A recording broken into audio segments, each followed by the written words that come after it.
Finally, the Memphis Grizzlies have found a way to pick up a win at FedExForum. They are now 1-8 at home on the regular season. These kinds of wins overall have been too few and far between, but to not get a victory at home at all up until this point is extremely sad thing to say.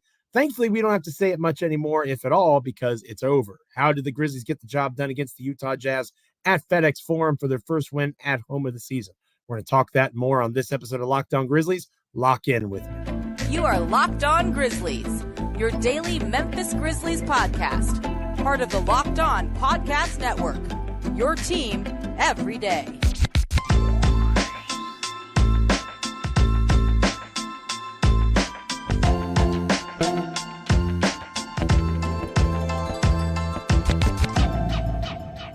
Yes, our music sounds a little bit sweeter. My appearance on YouTube is just a little bit more handsome.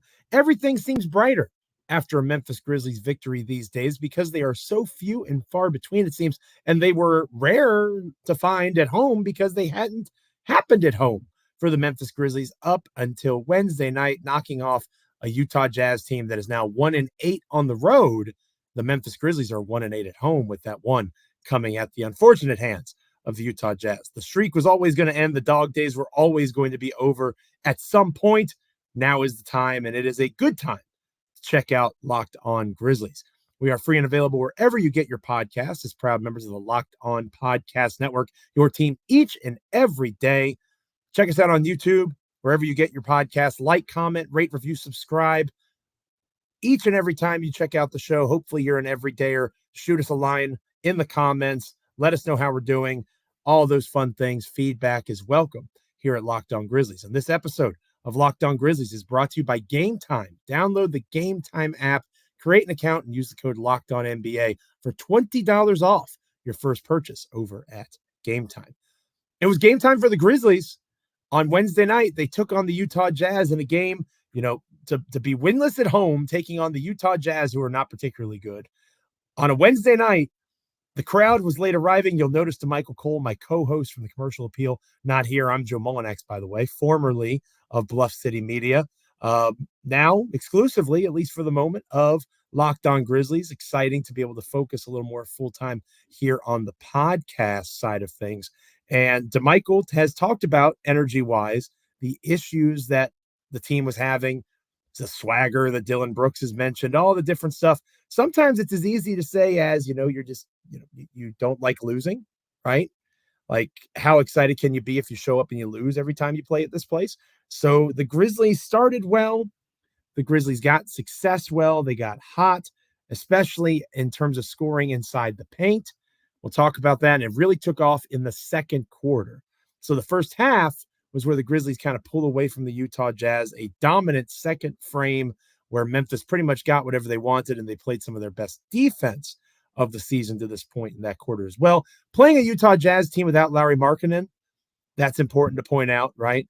Like Jordan Clarkson, John Collins, those are the two best players for the Jazz in this contest. So it's hard to point at this and really say this is a rallying cry. Right? This is the line in the sand. Remember the win over the Jazz, right? You're not really going to do something like that. I think it's fair to say. But what you are going to do is you're going to be grateful for the opportunity to get the monkey off your back that was this losing streak. And the way that the Grizzlies did it, we'll talk about throughout the show, obviously, getting the scoring done pretty much in the paint. Lots of dominant performances from a lot of Grizzlies abusing the Utah Jazz at and around the rim. But on the macro view, and I'm going to talk about one role player in particular towards the end of the show, but on the 30,000-foot view, looking at the overall roster, it's amazing what happens when rotation players in the NBA play like good rotation players in the NBA, right? It's wild what occurs because the Utah Jazz still shot better from three than the Grizzlies did. Utah was 41% from the field, or from beyond the arc, I should say. Memphis was only 33%. The Utah Jazz shot 12 more free throws to the Grizzlies' 8. Not many fouls called in this contest. So it's not like the offensive juju was going totally well for Memphis, especially from beyond the arc. But what did go well was, again, changes to the rotation, You had starters like David Roddy and Derrick Rose. Again, I'll talk a little bit more about Derrick Rose later on in the show. They get inserted into the starting lineup. You saw a renewed emphasis on rebounding, over 50 rebounds for the Grizzlies. That hasn't happened very much this season. Every starter for the Memphis Grizzlies, from Jaren Jackson Jr. to David Roddy, Biyombo, Derrick Rose, Desmond Bane, the lowest number of rebounds was Derrick Rose with 4. Every other Grizzlies starter got at least 6 rebounds. That is team rebounding, something that I have argued for, clamored for, crashing the glass as a unit because you don't have one dominant rebounder like you used to have with Steven Adams healthy. The Grizzlies executed that pretty well. The Grizzlies were stout in terms of their assists numbers, 26 assists on 43 total made baskets. Memphis was not perfect shooting the ball. Again, not elite from 3 by any stretch of the imagination, only shot 33% from beyond the arc. But what the Grizzlies did do is they attacked. They played elite defense in terms of rim protection. Jaren Jackson Jr. and Bismack Biyombo combined for 9 blocks. 9 blocks of Utah Jazz shot attempts. That's extremely valuable. Really limits what an opposing team is able to do at and around the rim. And again, Biyombo is one of those role players who had cooled off a little bit since he came to Memphis. He had a good showing in this game. 6 rebounds for Biyombo, 6 points. Not supposed to be a scoring threat, but he is supposed to be a defensive one, and Biyombo did a good job, at least on that end. A few too many turnovers, 5, some illegal moving screens, and that sort of thing. But shout out to David Roddy. You know David Roddy at this point is good for a couple of games every year where he just gets inexplicably hot. And he shot 5 for 9 from beyond the arc. He helped pick up for Jaren Jackson Jr. and Desmond Bane, who, while they didn't have bad games, were not their, dominant selves. 3 made threes on 14 attempts from 3 for Bane and Jackson Jr. And the Grizzlies still win this game by double digits. That tells you that somebody picked up the slack. And one of those somebodies was David Roddy. Another one of those somebodies, Zaire Williams. How about Zaire Williams in 25 minutes of play, 15 points, 8 rebounds, a team best 18 rebounds. Your ears are not deceiving you. Your eyes are not telling you lies. 8 boards for Zaire. He led the team in that category. 2 steals, really an efficient offensive night. One of his best games of the season. Whatever Zaire Williams did before the game, get an oil change, get a haircut, whatever the case might be, he needs to keep doing it. He needs to keep doing it because it worked for him in this one. And maybe it's as simple as playing against the Utah Jazz without Lauri Markkanen. Sure, I could maybe hear that argument. But the Grizzlies, as we've talked about ad nauseum here on Locked On Grizzlies, are without a lot of people. So it was good to see David Roddy be a functional role player again. Good to see Bismack Biyombo be a functional role player. Zaire Williams be a functional role player. John Conchar didn't make the cut. Jacob Gilyard didn't make the cut. Some guys that have been in that rotation mix in the past, a 9-man rotation from Taylor Jenkins, he limits those minutes. Desmond Bane and Jaren Jackson Jr. played 36 and 35 minutes. Jaren got 35, Bane got 36. It was almost like Jenkins understood that this was a game that needed to be won. And again, credit to the players. They competed and played in a way that suggested that they understood that it needed to be won. But it wasn't just the rotation. It wasn't just the guys that got their chances, like Jalen Noel, who, I like Jalen's potential as an offensive scorer, but there's a reason that he wasn't signed until a 10-day contract due to medical hardship a few days ago. 0 for 6 from the field. He probably needs to tone it down a tad. But there's other reasons beyond rotational shifts, beyond limiting the number of guys playing, the minutes being increased for your stars. There's another major thing that stood out to me in watching the contest for the Memphis Grizzlies. And again, it goes beyond just the Utah Jazz being bad. Because obviously Utah was not at full strength. We know the Grizzlies aren't at full strength. John Collins, not the best game for him. It wasn't the worst game, but since he was probably their best player on the floor, you needed more from him than what you got. Walker Kessler coming off the bench, still returning from injury. Colin Sexton coming off the bench, not giving you that scoring pop that you need. Talen Horton-Tucker shooting you out of the game in a lot of ways, 2 for 12 from the field. There was a lot of stuff that Utah did that helped the Grizzlies, especially in that second quarter. But there is something that Memphis deserves their flowers for being aggressive, going after, and getting on their own accord. Again, You can't just say that Utah's bad and that's why Memphis won. There are reasons that the Grizzlies found a way to pick up this victory, and we're going to talk about the main reason, at least in my opinion, next here on Locked On Grizzlies. But first, this episode of Locked On Grizzlies is brought to you by Game Time. You shouldn't have to worry when you're buying tickets to your next big event. Game Time is the fast and easy way to buy tickets for all the sports, music, comedy, and theater events near you. You get views from all seats in the venue, and you also get the Game Time lowest price guarantee with cancellation of event protection and so much more. With zone deals, you pick the section and Game Time picks the seats for an average of 18% savings. There are so many reasons to give Game Time a call if you have not already done so. So take the guesswork out of buying tickets with Game Time. Download the Game Time app, create an account, and use the code LOCKEDONNBA for $20 off your first purchase. Terms apply. Again, you want to create an account, redeem the code LOCKEDONNBA for $20 off. Download Game Time today. Last minute tickets, lowest price guaranteed. When we return here on Locked On Grizzlies, we are going to be talking the main reason the Grizzlies got it done in Memphis for the first time this season. You're listening to Locked On Grizzlies. Stick around.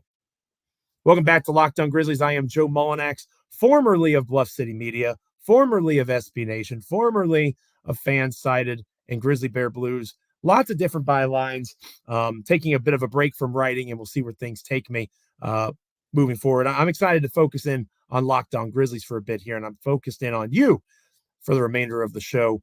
To Michael Cole, of course, of the Commercial Appeal there in Memphis, Tennessee, completing his work after a Grizzlies dub in FedExForum for the first time this season that he was witness to. I can't wait to hear about his experience with that on our next episode of Locked On Grizzlies to close out our week and to start off the month of December. Happy end of November to each and every one of you. The Grizzlies saw role players contribute in a way that they haven't done so consistently. That's one of the reasons they won. We're going to talk more about one of those players in particular who I've been hard on in the past, who perhaps deserves a flower or two in Derrick Rose. But before I get there, I want to focus on one more aspect of the Grizzlies that DeMichael has talked about in terms of past success that it seems for at least one night they got back to, and that was focusing on scoring and attacking in the paint. Check out these numbers, all right? And again, we do our best to not read box score numbers for you, but I did some basic math, and it'll help drive home the overall point. I mentioned earlier that Jaren Jackson Jr. and Desmond Bane shot 3 of 14 from beyond the arc, and Memphis still found a way to win this game by 14 points. Do some basic subtraction, and that tells you that Jaren Jackson Jr. shot 8 of 16 on 2-point attempts. And what did DeMichael talk about recently here on Locked On Grizzlies? He talked about how Jaren had been shooting 41% overall. His 3-point shot hadn't been falling. In the past, when he's been successful offensively, he's been above 50%, largely because of converting at a more efficient rate his 2-point shot attempts. Desmond Bane, 4 of 6 on his 2-point shot attempts. He took 11 threes and only made 3 of them. So he was 4 of 6 when he was inside the arc. Then you take a guy like Derrick Rose. Derrick Rose, who, again, will give his flowers more fully later on in the show. He was 7 of 11 from the field, more efficient than he'll probably be ever again. 0 for 3 from beyond the arc. So that means this guy was 7 of 8 inside the 3-point line. And when it comes to these guys, how they're scoring the basketball, a player like Jaren Jackson Jr., when he takes his shots, he is at and around the paint. Literally every single shot that he took outside of those threes was at the rim or in the paint. Every single one of them. No mid-range jumpers to be found. Derrick Rose, a lot of his work, only one shot done outside of the paint, and that was literally right on the line there, close to the box where you would be in a post-up situation if you were a big. So lots of his makes in the paint. Desmond Bane, extremely effective at the rim on drives. He looked healthy. He looked more springy. He looked like his foot was not bothering him the way that it had in the past. And, of course, you had up and down the roster players that were attacking the basket. And that is extremely important, extremely significant because, as DeMichael pointed out fairly, correctly, that is how the Grizzlies have gotten the job done in the past. Getting into the paint, getting out and running, finding ways in transition to score, but more importantly, being one of the most impressive point scoring teams in the league. And that is how they got it done in this contest. They got back to basics in that way. Points in the paint, a massive advantage, 58-36, plus 22 for the Grizzlies in terms of points in the paint. The Grizzlies were tremendous in fast break points, 23 fast break points. Only 9 for the Utah Jazz. So this was kind of a return to form for the Grizzlies in a lot of ways. The rebounding advantage that we talked about earlier in the show. They did it by committee, man. They did it by committee, folks. It was not like they came out and had Steven Adams miraculously pop back up into the lineup. It was multiple guys making it a point to go and attack the glass and find the ball and get out in transition and run a little bit better. The Memphis Grizzlies have been historically in the Taylor Jenkins era a good rebounding team, a good scoring and transition, fast break points, and a good points in the paint team. They checked all of those boxes against the Utah Jazz. And it's easy to say that Utah is struggling, that Utah is a bad team. They are 6-12. The Grizzlies are 4-13. Not that far off. However, when Memphis has what they've been struggling with, not just in terms of health, but in terms of execution of scheme. Utah, while they shot really well from three, shot terribly in terms of their field goal percentage of 37.8 overall. They struggled inside the arc. What's one of the main focuses of a Taylor Jenkins defense? Helping, collapsing, forcing guys to take those shots and not giving up the easy buckets. Things inside the lane, in the paint, were far more difficult. I mentioned the 9 blocks for Jaren Jackson Jr. and Bismack Biyombo. Those are 9 of those misses that we're talking about. Those count as missed shots for the Utah Jazz. So when you look at how all of this is played out, it's not just getting to the paint. It's not just getting done in that space. It's getting done in just about every other way that Memphis has won basketball games in the past. And that is one of the things that is most exciting about this for me. Not a return to form. I'm not going to go running around like Will Ferrell in old school and say, let's go streaking. Not making that bold prediction. The Dallas Mavericks come to town next, and they're pretty good if you haven't been following along. But I do believe that this is a sign that Taylor Jenkins looked at what his team was doing, and to a larger extent, the players, right? Marcus Smart getting in their face. They looked at what they were doing, what wasn't working. How do we get back to what has helped us win in the past? They let Santi Aldama go back to being a big, right? Santi did not start at the 3. He came off the bench. You had David Roddy out there on the perimeter. They let Desmond Bane, and I'm one of the ones that argued for Bane being more of that point guard lead facilitator. But there's no denying he's better off the ball. Derrick Rose gets the start, and Derrick Rose plays a hand and a role in this team getting things rolling in transition and getting out and running and getting into the paint. The tweaks that were made, at least for one night, worked. May not be a permanent fix. May not make them a team that's going to storm to the top of the Western Conference, given all the adversity they're facing in terms of injuries, the John Morant suspension. All that is still reality. But for one game, just for one night, even if that's the only way that it plays out, it was good to see them get back to the way that they've won in the past few years under Taylor Jenkins. And to be able to do it without John Morant. Because how significant is John Morant to scoring in transition? Extremely significant. How important is John Morant to getting to the paint, as DeMichael talked about on a recent episode? He's one of the best paint scoring players in the NBA over his time in the league. He matters a tremendous amount to all of these things, even the rebounding piece. All of this is where Ja contributes. All of it has his fingerprints on it in terms of the schemes the Grizzlies want to run.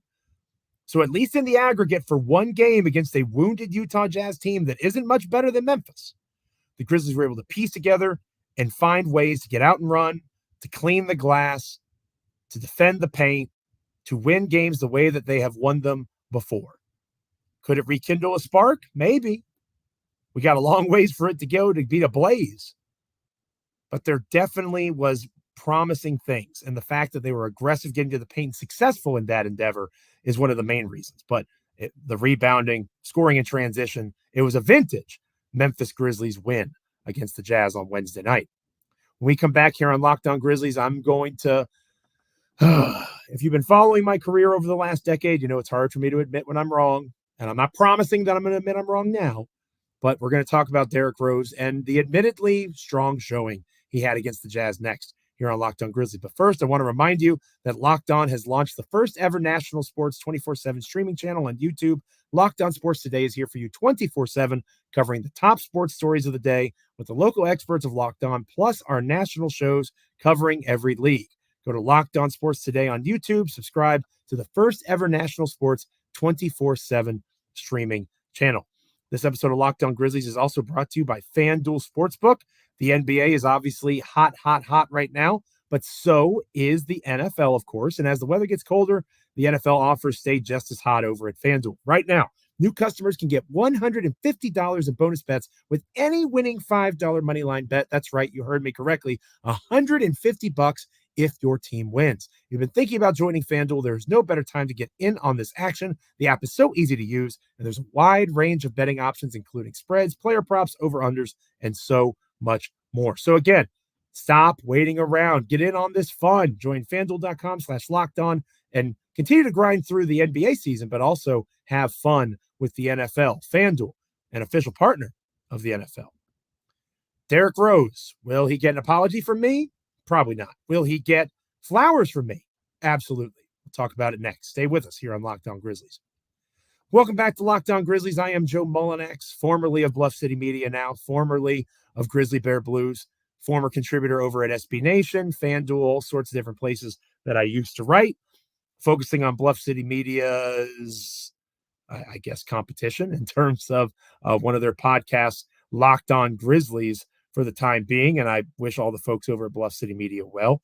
But I'm really having a great time with DeMichael, and it's going to be a great chance to, at least for the here and now, kind of prioritize continuing to build our little podcast home here at Locked On Grizzlies. DeMichael Cole, my co-host, big fan of him, of course, as you know, if you're an everydayer. He's of the Commercial Appeal there in Memphis, Tennessee, Memphis Grizzlies beat writer, finishing up some work covering the Grizzlies' big win, first one at FedExForum. He's there. I'm here with you. Hopefully, you're enjoying the bask of the glow of this victory. I've talked about how they got it done, right? A bit of a return to form, attacking the paint, going out in transition, the rebounding, the blocks. All those things played a major role. Talked about how it's funny when role players play like NBA role players instead of guys that shouldn't be on the court in the NBA. The team plays better. One of the guys that's probably the best example of that for this game was Derrick Rose. Now, Derrick Rose, I've been hard on, right? I've talked about how he looked pretty washed in New York, how he wasn't given much of an opportunity to compete in the past year, how he comes to the Grizzlies and much was expected because of the Morant suspension in particular. And now with Marcus Smart out, even more is expected of Derrick Rose. I wasn't sure he could meet that level of production. And in fairness to me, for several games there, he was not meeting that level of production.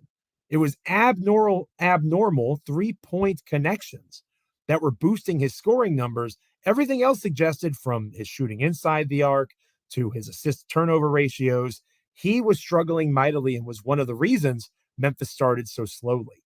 But then Rose sat out for a couple weeks, right? That knee sort of set a couple games at least. He was out recovering, trying to get healthy, and he comes back, and especially in this game as a return to a starting lineup role, he really shined for the Grizzlies.